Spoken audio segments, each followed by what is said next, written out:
they've won in concert with one another. But Bill Belichick was making the playoffs with Drew Bledsoe. He didn't need Tom Brady to get to the playoffs. He had Drew Bledsoe. With Matt Castle, they won 11 games with Matt Castle, who wasn't any good, but with Bill Belichick, he's good. Garoppolo and Brissett last year went 3-1. They went 3-1 without Tom Brady. So the point is that Belichick is hearing this now, Teddy, I believe, because people smell a little blood in the water, because he's not the final authority anymore. Suddenly, when it comes to Tom Brady, and obviously there's a connection there, Gronk to Tom Brady, maybe there's a little pushback with Belichick. I'll tell you, you got to make a conscious decision to be all in before you start a season with Bill Belichick, because it's hard.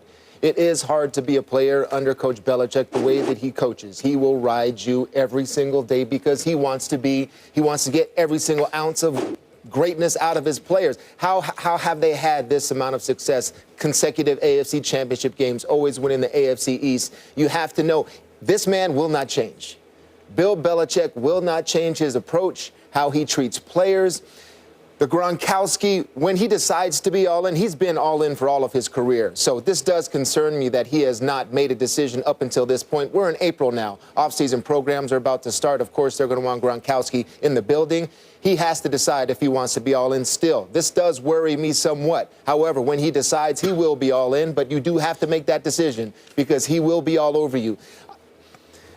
I was in the locker room after one game. I was it was a meeting room, all right? It was me and Junior Seau, and we had just beat Baltimore. It was 2007. It was 2007. It was regular season game. I think we had just got to be 13-0 or something. It was when Bart's got through the flag and Rex Ryan called the timeout on fourth down. So it's after that. We won the game. Bill comes in. We're 12-0. We're 13-0. Bill comes in after the game, and he puts on this play. Hey, Brewski. Hey, Seau. How many years of experience do you both have? 50 in the National Football League? Look at this read, and rewinds the play over and over and over again. All we did was take a wrong step. A wrong step to our left, and the read was to our right. Have we made that read a bunch of times? Yes. But we took a little false step this way, and all we were on film, going like this the entire way, getting called out in front of the entire team. Me and Junior looked at each other, and we sort of laughed at it. Because at that point in your career, you know what the old man's trying to do. I mean, I think, and that's what a lot of players in this locker room need to understand. It's going to come. He's going to be that way. He's not going to change. You got to form as your leader. He's trying to use you guys as props to show the rest of the team that no one's above that. Absolutely. You cannot take it personal. But you got to be, as your own individual, leaders in that locker room to make it fun for everyone else. Well, let me get on to you about something, Teddy Bruschi. I got to get on you about this. I understand that. I'm in no position to disagree with what you're saying, especially since we're talking about the NFL. But I come from a basketball background. And so as a result, what I'm trying to say is that it's more individual than team per se because of the multitude of positions and the level of control that a basketball player has over himself and his future compared to an NFL player. I get all of that. But what we religiously hear in today's world of sports is that you have to be cognizant of the personnel that you have and how the same motivational tactics aren't applicable to everyone. I'm saying to you, when is the day going to come that instead of hearing Teddy Bruschi say what he says, and Teddy Bruschi's not wrong about a damn thing he's just said, but when is the day going to come when we're going to hear Teddy Bruschi literally point out how, okay, this is the way the old man's going to do it, but in the same breath, listen, it worked in the past, but it might not work now, and he might need to modify. When are we going to hear that? Right now, because there's a little bit that has happened during this time where I do shake my head. There we go. It's the Alex Guerrero thing. All right. Okay? You can get on me all you want in the locker room. You can insult me. I've been in the league 20 years. You can insult me about my play. But if you are affecting the way I train my body to get ready to play, if you're telling me I can't do this or I can't do that or the way it's been, you've now taken it away from me, what's going on? That would upset me. That would cause... Wait a minute, Teddy. That wasn't just him you're talking about the Tom Brady situation, right? I'm talking about the Alex Guerrero situation. And Gronk was training with him as well. Right, but the point was that this guy who's a snake oil salesman, I mean, like who's a snake It doesn't matter who he is. It doesn't matter who he is. If I'm a player and I trust him, I don't care what you've done in the past. If I trust him with my body, he gets me right to go be productive. But it wasn't just one or two guys. It was getting to be a thing where it was sort of taking over the team, right? If I have someone that I know can help me be productive on that field, don't mess with it. Don't mess with me because it's the way I get myself. Hold on, Max. So that's the only thing I'll say to that. And I'll give this to you. Teddy's especially right, especially when you had him in the building to begin with. In other words, the acceptability factor was there, and his cachet elevated because you had him. Whatever that was, Molly, whatever that was, that's what needs to be fixed. His background suggests that you don't necessarily want him around all the guys of the team. I'm just going back on his track record, Guerrero's track record. And as it became more pervasive in the locker room, I'm sure Belichick may have had issues with it. My point is this: why would you want Bill Belichick to change? Consider this. They lost the Super Bowl by a single play. Teddy and I were talking about this about an hour ago. Like, by a single play. Don't forget, Tom Brady had the ball with 2 minutes to go. We all thought the Patriots were going to win the Super Bowl at that point. I'm going to let Teddy go first, but I want to answer that question. The point, even the Malcolm Butler thing, you're going to criticize Belichick about the packages he puts out there? The point is, they can't. Every Super Bowl with Belichick comes down to the final play, basically. They won the first 3 by a field goal. Giants twice were 1 play. Seattle was 1 play. This was 1 play. The point is, you're always there at the end of the game with a chance to win. We're coming at you, Max. Why would you want to change? I'm with you on the mental preparation for the game, the schematic preparation on the game. I defer all the time. All right, Belichick, this is the way we're going to do. This is our 3 things we got to do on defense: at the edge, get the pressure, get the quarterback out of the pocket, whatever. Tell me what I got to do. Yes. Don't tell me how to prepare my body, because I'm a pro and I know how to get, especially if it's my 5th, 6th, 7th, 8th night. I know these things in the weight room that bother me. I can't do those anymore. That's right. I know how to get myself ready. I'll be ready. I'll still be productive. I'll do what you want me to do, but don't throw a wrench in that for me, because it affects me personally now. I agree with you there, but I'm gonna get on both of you. Y'all. Sometimes. Let me tell you something. Let me tell you something right now. If you're sitting there, you're like, okay, Bill Belichick. First of all, I got to take into consideration, again, like I said earlier, the level of success he's achieved with Tom Brady. He's 217-74 with Tom Brady. He's 30-34 without him. Let's be clear about that. That's number one. Take away the Cleveland Browns. No, that's slick. You're getting slick with it right there. Let me tell you why I got to add to that. Because, again, your success started and continues with Tom Brady. That's all I'm trying to say. Some people make that argument. Some people make that argument. Here's the other point that I'm trying to make. I tell you where you can hold Bill Belichick accountable, because, again, the Malcolm Butler situation, I'll bring it up one last time. Excuse me. You got 2 minutes. Excuse me. Your personal feelings is more important than trying to win this chip. Why you assume it's his personal feelings? Look, why not? Here's the best, because this is the best theory. Belichick was daring Foles to beat him with his arm. He's daring Peterson to beat him with Foles. If you got a decision about Malcolm Butler, whatever, the players said they knew about it the entire week. In the end, Devin McCourty said he knew about it the entire week. Several players said they did not. Several players said they did not. In the end, you got 2 minutes to win the game. The ball's in Tom Brady's hands. Philadelphia made the play. Okay. Would you sign up for that? No. I'm not letting Teddy Bruschi get away with this. Teddy Bruschi, 3-time champion. Let me ask you this question. You played 97.8% of the snaps throughout the season, 100% of the snaps in the postseason, and all of a sudden they're going to tell you you can't play one defensive snap in a Super Bowl? You trying to tell me that's cool? They judge the game based on the practice and the preparation. That's a lot of plays, man. That's a lot of plays. You are lucky I'm not on NFL Live with you. I love 97.8%. Wait. This is so wrong-headed of you. The Patriot way. Malcolm himself said he wasn't dialed in that week. I'm not on NFL Live with you. Malcolm himself said he wasn't dialed in that week. This is so wrong-headed of Stephen A. Smith. I've said it many times. It was in For the Win and USA Today. The guy who wrote it got it exactly right. Oh, please. Belichick's game plan was he did not want the Eagles to try to run on him. He wanted to throw on him. So put in a package that tempts them to throw. Go. They did the same thing with the Bills when he was the D coordinator for the Giants. You're lucky. Both of you are daring them to run. You're lucky. You're lucky. Come on, NFL Live. Come on, NFL Live. Oh, please. You're stuck in the past. Oh, come on now. I'm not all right, Miss UConn. Sure, we'll let it. Such a hater. What do you know about dynasties? Villanova and Michigan battle it out for the national title tonight. You want it right now. In San Antonio. So Mo Wagner, our Nova's deadly shooting be the difference. Lucky I ain't on NFL Live. Come on. Mike D'Antoni says rest has messed with the Rockets' rhythm. Stephen A., maybe they peaked a little too early, but the question is how much pressure is on D'Antoni in the playoffs? I think there is some pressure on Mike D'Antoni. Let me first say, this is a man that some would argue may have revolutionized the game of basketball in terms of what he's implemented offensively from the days he was in Phoenix with Steve Nash, Joe Johnson, Amari Stoudemire, and those boys. This is a man that's a 2-time Coach of the Year. This is a man that I believe should be a 3-time Coach of the Year because I think he's the Coach of the Year right now with the outstanding job that he has done this year. Mike D'Antoni knows offense. Mike D'Antoni arrives in Houston after his subpar stint in L.A., preceded by his stint in New York. He's won 55 games last year. He's already won 62 games this year with 5 games to go. Mike D'Antoni has never coached in an NBA Finals. And when you look at it from that perspective, it's not just, we don't get to talk about just James Harden. We don't get to talk about James Harden and Chris Paul. They're 47-7 with Chris Paul on the court. Max Kellerman has religiously pointed out how they've only lost 2 games with CP3, Clint Capella, and James Harden on the floor together. You don't get to benefit from all of that during the regular season. Playoff time, you wet the bed, and the coach has nothing to do with that.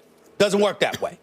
It's not an indictment against him. It's not to say he can't coach with it. He's a good man, actually, too. Very nice guy as well, right? And clearly he knows the game of basketball. But at some point in time, you have to be culpable, too, since we never hesitate to give you the accolades when you're succeeding. The fact of the matter is the Houston Rockets right now, in some people's eyes, not mine, but in some people's eyes, the Houston Rockets are the favorites to win it all. They're the favorites to come out of the West, to upend the reigning defending NBA champions, and not only beat the Golden State Warriors, but to beat who I believe will be LeBron and the Cleveland Cavaliers in the finals. And we just talk about the players? It's coach, too. You've been around long enough, and you've had good enough teams who have knocked on the door.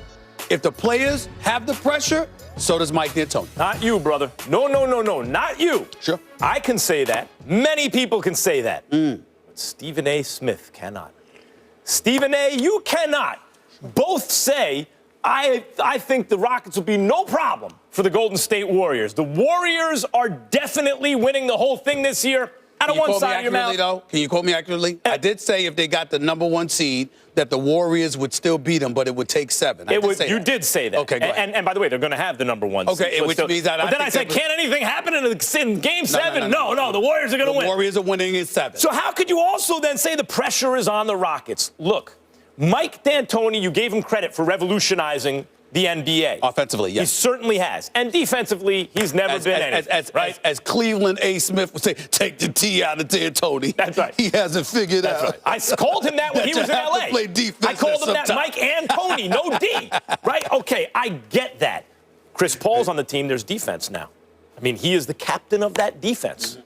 And they're playing defense. And also, Mike D'Antoni, were it not for those ejections against the Spurs, may have gotten that was pivotal in 07 when they didn't get to the finals where they surely would have beaten the Cavs.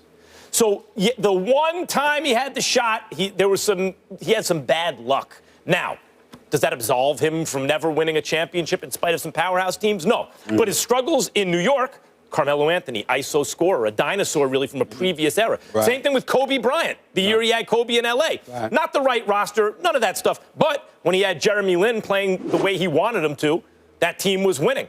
And as soon as he gets to Houston, has a willing muse in James Harden, that team doesn't lose. So, yeah, I think the Rockets will win. And I actually do think there's some pressure on D'Antoni. I don't know how you can think that when you don't think they're going to win anyway. No, why is the pressure on him? Because what I'm saying is if we're going to sit up there and hold the players accountable, why does he get a pass? I'm thinking do you realize that when D'Antoni won in the first round last year against OKC before losing to the Spurs in the Western Conference Finals, the previous 2 times he had been to the postseason, he had gotten swept both times. The fact of the matter is since the year 2007, 2008, Mike D'Antoni had not won a playoff game until last year.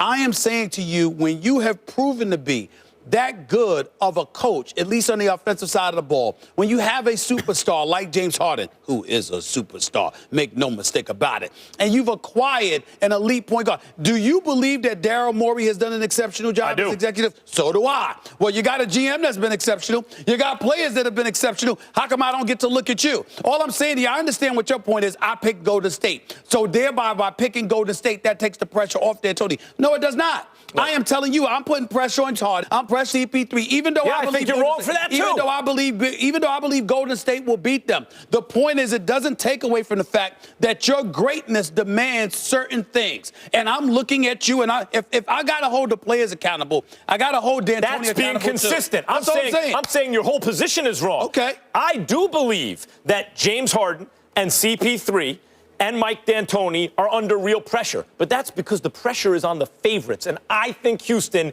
is the favorite. We're talking I give them philosophical better than differences. 50-50. That's right. We're talking philosophical differences here. At a certain point, some people are going to look at Chris Paul and say, look, you had plenty in L.A., and you had a championship pedigree coach. Well, the game had changed, and Doc wasn't up to par. Is that what they're going to say? Wasn't up to speed? Okay, what about D'Antoni? The game changed according to the kind of blueprint D'Antoni left, and then he and Daryl Morey doubled down and changed it again. So that's not an excuse for Chris Paul. I think they elevated it. Sure. But others like Popovich had taken things and had already imitated it well enough and added other things. And they, I quote Lupe Fiasco all the time. Have you improved on the design? Did you do something new? Right. Yes, he did, and they did it again. They did more of it. Yeah, but we're talking philosophical. So I think the pressure's on CP3. I think the pressure's on James Harden because he has underperformed in the playoffs. Right. I think the pressure is on Mike D'Antoni. But I don't get to say it just because I believe they will lose to Golden State. Yes, because they won't lose in the regular season. Why would they lose in the postseason? Listen. You're the person that accepts mediocrity. You're the person that I think. Remember, I told you anybody should want to work for you because based on your standards, you'll give anybody a pass. Remember, I keep telling you that, right? I'm the same guy that believes Cleveland's coming out of the East, right? You think that if Cleveland faces Washington in the first round, I think that gives John Wall and Bradley Beal a pass? You better show up. You better handle your business. But showing up and winning is two different things. Wait a minute, because my point is this. Make sure it's because of somebody else, not you. Make sure Otto Porter don't show up. Make sure Martin Gortat stinks up the joint. You, John Wall, you, Bradley Beal, you better show up. Because this is what it's all about. Here's $138, $175 million. Handle it. Even though I think LeBron's going to win. You are taking Cleveland because of LeBron James. Sure. He has a track record of making it to the East, out of the East every single year. Not just that. I look at his dominance. They can't mess with him. Okay, because the best example of that is he never doesn't make the finals. You look at the Raptors, you don't trust them quite. It's the Celtics with Kyrie compromised. I understand your point there. But the Rockets, you're calling James Harden the MVP? Yes. You made the claim that CP3 should be in the MVP discussion were it not for the missed games. Okay. Mike D'Antoni is your coach of the year. That's right. Yeah. They've only lost twice in the regular season. Only once when it wasn't back-to-back on the road. That's right. Which means that I'm looking exactly at you, meaning them. I'm looking right at you if y'all lose. No, you're saying they're going to lose to Golden State because Golden State's just better. He's saying you're hyping them up so much that you should be picking them. Otherwise, you don't have a right to. My point is that Golden State Warriors are the reigning champions. They're the best team in the league as far as I'm concerned. But that doesn't mean that James Harden, CP3, or D'Antoni get a pass. Show up. We got to go. Seth Greenberg's waiting for us. Handle it. The Cavs will have their hands full, and that is what's going on, everybody. Welcome back into First Take. Seth Greenberg joins us now from San Antonio for tonight's national championship game. What's going on, Coach? How are you? Miss Molly, your bracket's looking good. You got your Wolverines in the finals. Now they got to finish. Oh, you know it. But I picked Villanova to win it all, actually, believe it or not, Coach. She did. Oh, my goodness. That's almost sacrilegious. Picking with the head, not the heart. But I'm going to start with Stephen A. on this one. Stephen A., who's the most important player on the court tonight? It's interesting because the obvious call to me, because Villanova is so loaded, the obvious call to me is on Michigan, and it's Wagner, to see what he does, what he's capable of doing. But I'm gonna team up two guys. Okay. It's your big man Wagner. And, Coach, I believe it's Simpson, Xavier Simpson. You cannot play like that, and Michigan has a chance tonight. 0 for 6 from the field, no effect offensively whatsoever. He was turning the ball over. He was missing shots, couldn't buy a basket. You're going up against Jalen Brunson and the crew tonight. He has got to show up. To me, he's just as important as Wagner in tonight's game. If he does not show up as the point guard for the Wolverines, they are going to get blown out of the building. Wagner and Matthews is not going to be enough. You have got to get stellar guard play tonight in order to have a chance. Every big-time upset that I've seen in a national championship or national semifinal level, Coach, in college basketball has been predicated on guard play. Right. That has to happen That's why tonight the answer for is Michigan. Brunson. That's why the answer is Brunson. Like that, this is one you don't. Well, I'm just assuming he's going to do what he always does. This is one you don't have to overthink. Right. Like it's Brunson. That's the most important guy on the floor tonight. Coach? Go ahead, Coach. Well, here, Stephen A., here's the deal. I agree with you on Simpson, but I disagree with you on how he played last game. Yeah, he didn't make shots. Him and Abdur Rahman didn't make shots. They didn't make a three. I think they were 2 for 17 from the field. But when the game was decided, at the end of the game, those two guys were in lockdown mode. Their ability to guard the basketball. Xavier Simpson's got to be able to defend, keep in front. Obviously, Jalen Brunson. He's got to defend in the low post without help. Because if you double down on Brunson, if you double down on Bridges, you know what's going to happen? Villanova, good, better, best. They're going to get that thing reversed, and bam, they're going to knock down an open three. You've got to take away the three. So Xavier Simpson's ability, not offensively, yes, Stephen A., he can't turn the ball over. Michigan as a team can't turn it over. They turned it over in the first half against Florida State. They turned it over in the first half against Loyola. You do that against Villanova and give them extra possessions, game over. But where he needs to do is he got to take care of the ball, and then on the defensive end, can he not disrupt? Because you're not disrupting the little fundamental, Jalen Brunson. Impossible, not happening. But you can do is you can contain him. And by containing him and not overhelping, maybe you can run Villanova off the three-point line, because Michigan does as good a job as any in the country at forcing contested shots. Villanova's going to have to make hard contested shots if they play Brunson one-on-one, and that's going to be on Simpson's shoulders. You know, Coach, there was talk on Get Up this morning. They have a hot take machine where they're saying Villanova is an all-time great team if they win the championship. And no one agreed, but I think, yes, I think that this Villanova team in this environment with the one-and-done powerhouses, if they win 2 out of 3, the way they're overwhelming favorites against a good Michigan team that just beat a Cinderella team of destiny type in Loyola Chicago, yes, I think that whatever they look like on paper, when was the last time going into the finals, it was like, hey, another good team, you feel like they don't have a good chance to win. Well, when we look at this Villanova team, everyone thinks Villanova is like this, is a good story. 2 of the last 3 years have a chance to win the national championship. They got pros. Amari Spellman's a pro. Mikal Bridges is a pro. Jalen Brunson is a pro. Dante DiVincenzo is a pro. So they're a talented team, but more importantly, they're also an experienced team, and they have shared experiences. And think about this Final Four. Think about this championship game right now. All right? One freshman will basically have an impact on this game, Omari Spellman, and he's a redshirt freshman. So if you look at 70% of the starters in this game will have, think about this, 3 years college experience. 70%.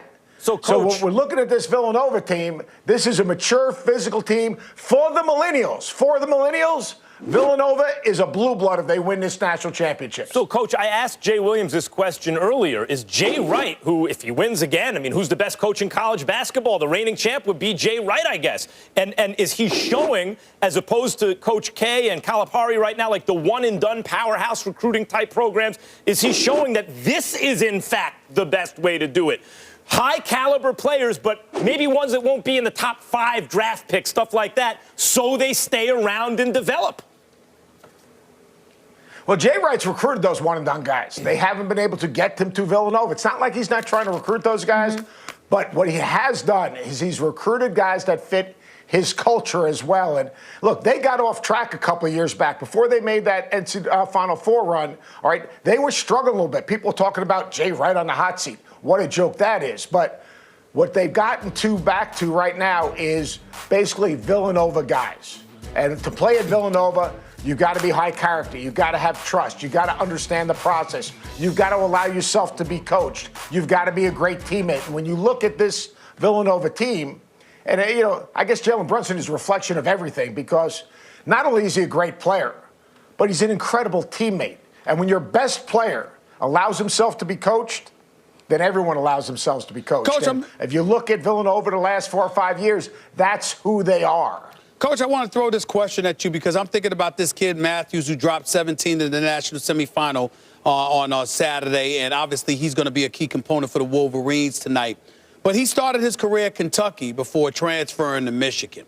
And I'm wondering, when we talk about Jay Wright, I know his stock is elevating, but is there a legitimate question as to whether or not he's exposing other coaches in terms of what they're not doing, because we're talking about other coaches that are recruiting one-and-dones. We're talking about other coaches that are getting All-Americans. We also talk about the impact that that has had on college basketball, because when you want to see the great players, you're looking to the NBA because most of them are going from college basketball. And here Jay Wright is winning national championships or being in the Final Four, whatever the case may be, with guys that are not one-and-done. He's helping, but is he hurting some of the coaches that we elevate in the eyes of college basketball? Everyone's got to be comfortable in their own skin. And, look, there's nothing wrong with what's happening at Kentucky. There's nothing wrong with what's happening at Duke right now. I think it's harder. You need great players to win the national championship, but you also need trust and you also need chemistry. And when you bring a group together that quickly, it's unrealistic to think that that group are going to have the trust and the shared experiences you need to navigate the NCAA tournament. Also, think about it as a freshman, an 18-year-old rolling into college. Do they really know how to work hard? Do they really know how to digest a scouting report? Do they understand that you've got to compete and get better each and every day? And then their own agendas. Let's face it, when you're a one and done, you've got a team agenda, but you've got your own agenda. And your own agenda is the number of people pulling at you, all right, telling you, well, you got to get more shots, you got to get more points. You're hurting your draft stock, your stock situation. So, to me, what Jay Wright's done is he's put together a program. He's been able to get old and stay old. He's been able to develop players. He's been able to get those guys to trust each other. And his way fits Villanova, because Villanova's not for everyone. Just like Cal says Kentucky's not for everyone, Villanova's not for everyone. And he's found guys that fit his culture. And it's working, man. And Jay Wright, as good as it gets at developing players and getting those guys to believe in each other. No question. We'll see if they have an answer for Mo Wagner tonight. Coach, before we let you go, your partner in crime, Jay Will, with us earlier. He thinks Villanova is going to win by double digits. Real quick, who do you think wins by how much? I don't think it's going to be double digits. I'm thinking 78-74. And one thing we haven't talked about, in the end of the game, the reason Villanova's been able to pull away from people is because they can step up to that free throw line and knock down free throws. Michigan, on the other hand, all right, a little bit suspect on the free throw line. I think it's 78-74 Villanova. I don't see double digits, but I see them controlling and owning the game, a good portion of this game. All right, unanimous decision. All going Nova here. Coach, appreciate you. Enjoy the game. We'll be watching. All right, thanks. Thanks, Bob. Take care, guys. Thanks, Coach. More to come in the second hour of First Take, including the status of Gronk in New England. Could he be spiking touchdowns for another team next season? Plus, he's a great, great guy, but it seems like when people turned against him, he let it really affect him, and he's just turned into a totally different person. He's become a pain in the butt, to be honest with you. Sir Charles has had enough of Kevin Durant, and NBA officials might agree. Find out just how much pressure is on the reigning Finals MVP this postseason. Keep it here. First Take. Recap for you real quick for you to marinate on here. The Raptors still in first. Boston, who they just lost to without Kyrie Irving, are just 2 games back. The Cavs are in third, who right now would face the Wizards in the first round of the playoffs, who just got John Wall back. But don't sleep on the process, Stephen A. The Sixers won 10 in a row, just a half game back of Cleveland. Marinate on that. Yes, so we got the Sixers soaring, Wall's return, the C's beating Toronto. Which situation should the Cavs be most focused in on? I'm really not concerned about any of them, but I will tell you, believe it or not, I think what they should be most concerned about are the Wizards. The reason why is because if you went up against them, it would be the first round. See, as the playoffs percolate and everybody gets their legs under them, and then you all of a sudden get acclimated to playoff basketball, teams become more dangerous. It's when you first start off where you're most vulnerable potentially. The Wizards, tomorrow, as far as I'm concerned, have been a disappointment this year. I expected more from them. Now, obviously, John Wall being out since January 25th, coming back his first game, having 15 points, 14 assists on Saturday in his first game back, shows and highlights how much they desperately need him. I am not in any way saying that they're the bigger threat in terms of talent, because I understand Boston and Toronto are the teams that Cleveland need to be most worried about. What I am saying is that if you are Cleveland, and since Kevin Love hasn't been healthy, and he's just getting back in the swing of things.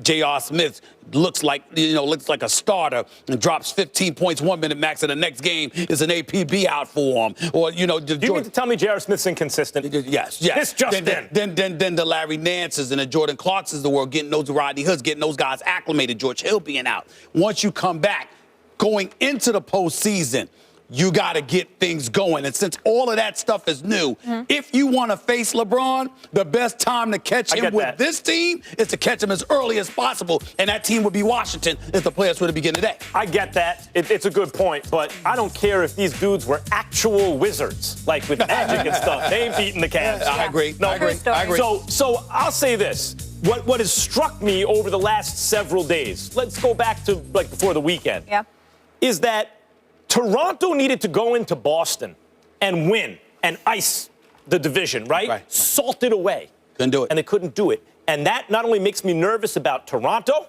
because that was is what's going on with Toronto, what's going on with Houston right now. You can't really convince these dudes that they need to be in rhythm because it's like, we're going to win the division. We're good until the playoffs.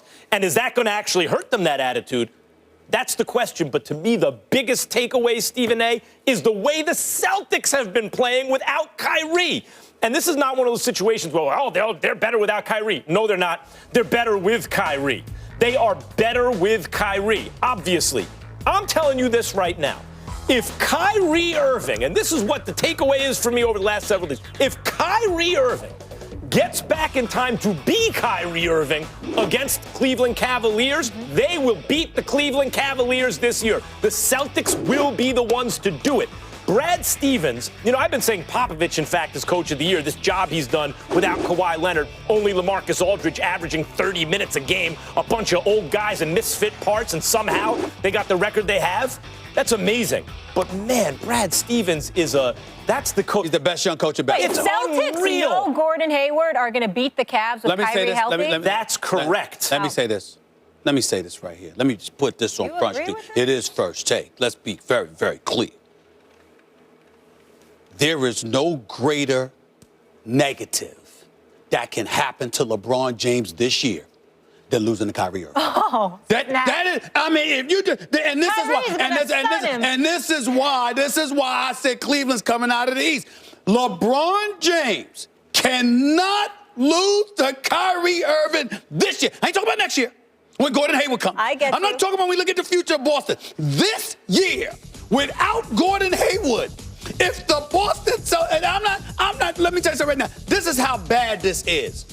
LeBron would lose to somebody else. Lose to the Wizards in the first round. It wouldn't be as bad. Lose to Toronto. It wouldn't be as bad. If LeBron James loses to Kyrie Irving, he won't live that down. He won't live that down. He won't live that down.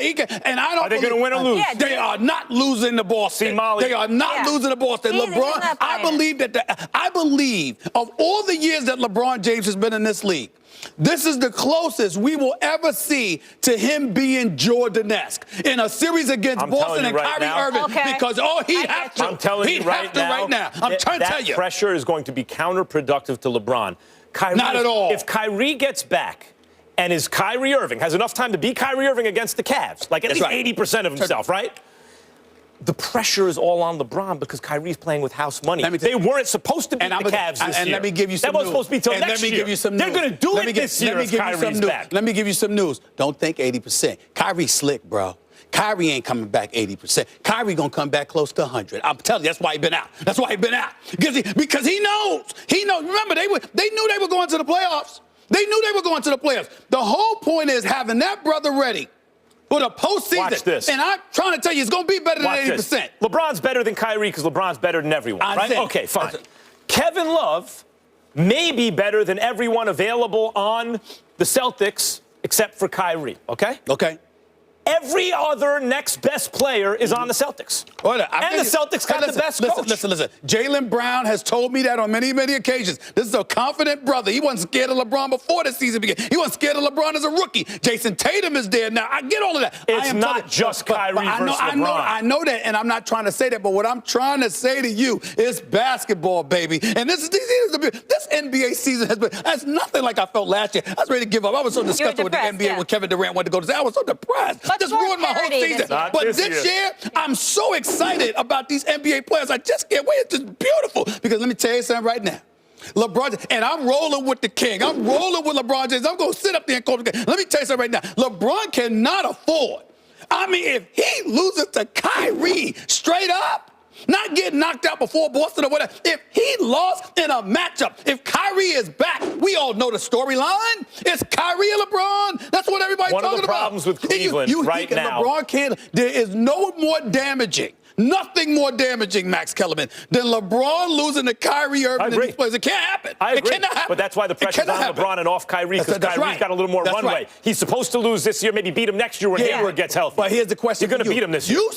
You just said, you think that's something that will work against LeBron. Yep. I am saying, I believe that's when we will see LeBron elevate to another level. He'll average a triple-double with 40 points. That doesn't mean his team I'm talking about complete domination. Let me tell you the problem with Cleveland. I'm talking about complete domination. He has to. Cleveland anticipates, they feel in their bones they're supposed to make it to the finals. But if you don't pay attention to the details, the story changes subtly, and then all of a sudden, oh, they didn't make it to the finals. I saw this. I keep bringing it up with the Lakers against the Pistons in 2004. I thought the Pistons would sweep them. It turned out to be a gentleman's sweep. I was the only one, because everyone assumed if you look into hotel rooms, Stephen A., right now, let me tell people how this works a little bit in our business. As, if you're going to be at the finals, you start looking into hotel rooms at likely cities. Let me tell you the one city where you can't get a hotel room at the best hotel.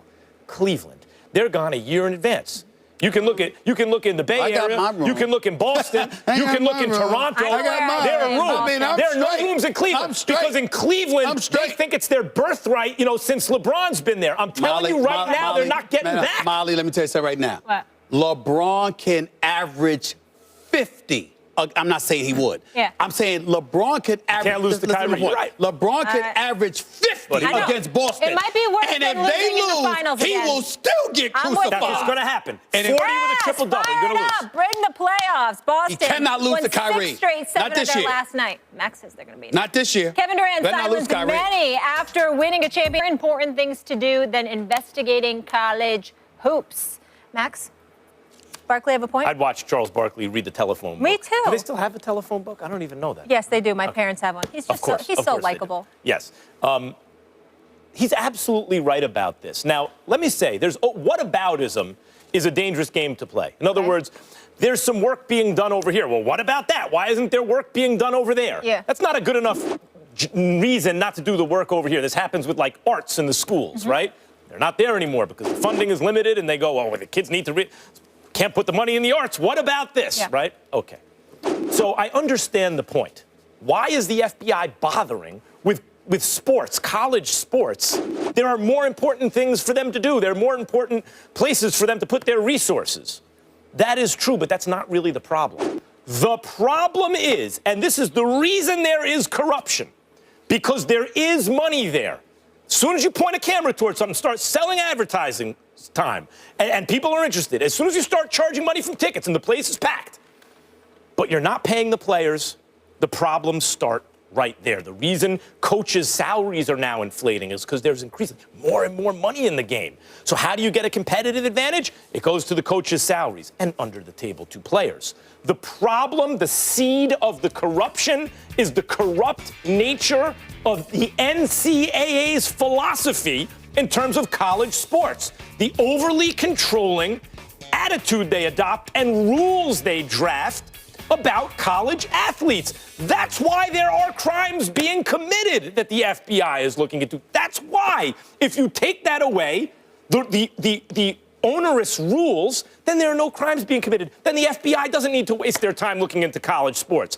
As the rules are currently constructed, I suppose they do. So Barkley is right about that. But let's get to the heart of the issue. It's the NCAA's rules regarding college students making money, period. Well, the NCAA is big business. They're crooks as far as I'm concerned half the time. At least some of them are. They're hypocritical. They get to operate with impunity. And anything that involves potential